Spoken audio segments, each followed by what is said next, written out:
Quelques semaines après le tremblement de terre en Haïti, MSF entre désormais dans une phase cruciale, celle du suivi post-opératoire des patients qui ont été opérés durant les premières semaines après la catastrophe.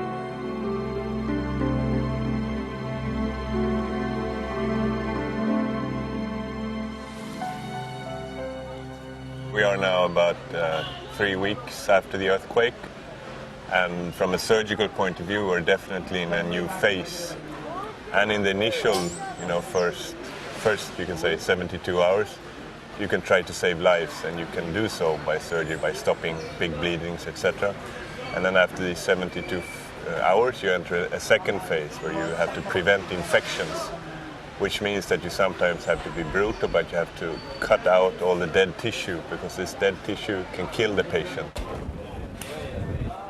Et maintenant, on arrive dans une phase où il y a un petit peu moins de chirurgie aiguë, de traumatismes majeurs liés au tremblement de terre. Donc on s'occupe plutôt des plaies infectées, des pansements à faire, éventuellement de compléter des amputations infectées ou ce genre de choses-là. Il commence à y avoir aussi beaucoup d'accidents civils dans les décombres des maisons, puisque les gens savent qu'il y a un bloc opératoire qui est apparemment le seul qui fonctionne vraiment dans la région.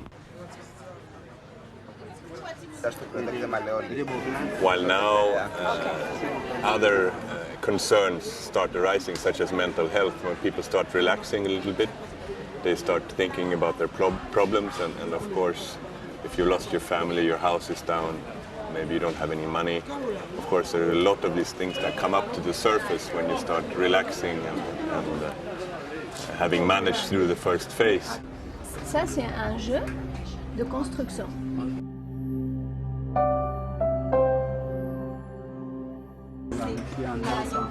La santé mentale, c'est une dimension qu'aujourd'hui, je pense, toutes les ONG prennent en considération. Le tout, c'est dire, on a des victimes, elles ont parfois des blessures physiques, mais toutes ont certainement des blessures psychologiques. Et chez MSF Suisse, c'est une dimension intégrée au programme de prise en charge des patients, donc une prise en charge post-opératoire. Il y a en fait 2 dimensions de notre intervention. Une dimension d'accueil pour les personnes qui sont en internat, être au chevet du malade en fait. Et il y a une approche plus individuelle pour préévaluer l'état général de la santé mentale de toutes les personnes qui viennent en consultation. En plus du volet de santé mentale, le projet Mickey regroupe des aspects importants du suivi post-opératoire des patients, à savoir le soin des plaies, les pansements, ainsi que le volet de rééducation et de physiothérapie. Il y a une fracture de malléolo interne à la tibia.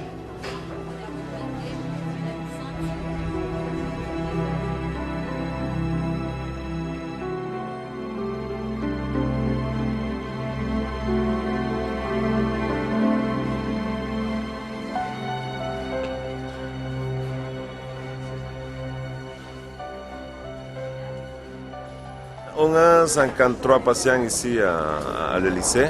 C'est un hôpital de post-care. Ce sont des gens opérés ailleurs, dans l'hôpital général. Mais il y a des personnes qui ont besoin d'une deuxième intervention, soit pour suivre son traitement chirurgical. Après, on a des personnes qui ont malheureusement eu une infection, soit dans son moignon de la jambe amputée. Il faut les nettoyer, il faut les redébrider. Il faut le faire peut-être réamputation parfois, donc c'est ça que nous on va faire aujourd'hui.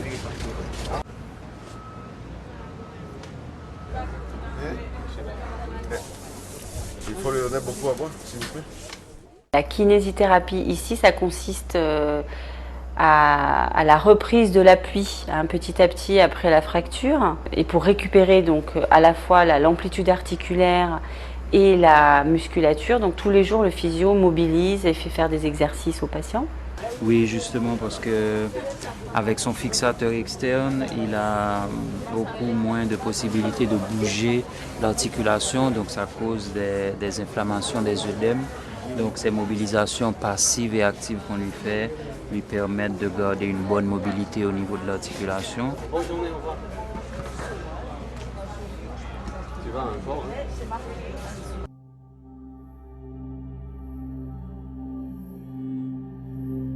hein? Donc ici, on reçoit les patients qui ont été opérés dans d'autres structures de Médecins sans frontières, qui ont reçu des opérations orthopédiques assez lourdes. Et donc on fait tout le suivi de ces patients, on fait des réductions de fractures aussi, des fractures ouvertes, on pose des fixateurs externes pour faire des tractions.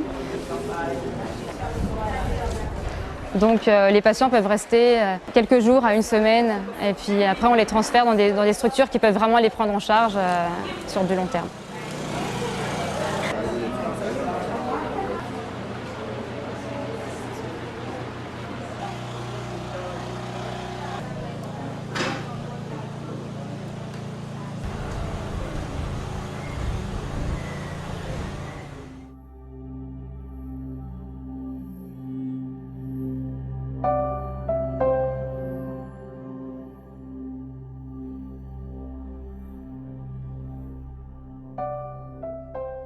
We are now in Jacmel. Jacmel is a town in the south of Haiti that has been very affected by the earthquake.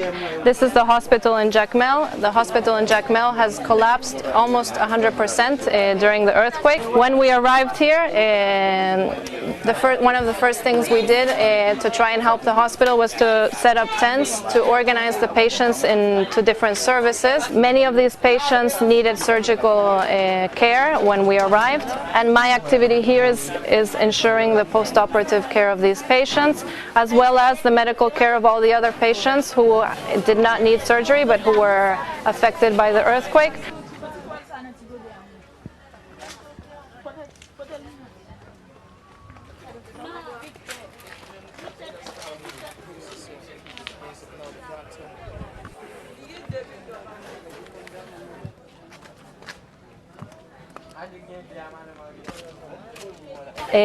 Another challenge which we have faced is the fact that many of these people that were admitted here at the time that we started our intervention didn't really need to medically stay in the hospital, but most of them didn't have a home to go to because their homes had collapsed during the earthquake. So we found this also a challenge to be able to discharge patients, because most of them would say, okay, I can go, but where do I go to? I don't have a house. And the perspective that they have is going to the street to live in camps with tents and no water, no latrines, no food. So they'd rather stay in the hospital where they are safe, they feel comfortable. They're getting some food and they're getting care and attention. I used to say that if poor people were stupid, they would be dead, and I think that's especially true here. And people just rise, you know, they stand up from their dust, they brush off the dust from the buildings that have fallen down, and you know, they get some bandages on their wounds, and then they start going and try to reinvent their life.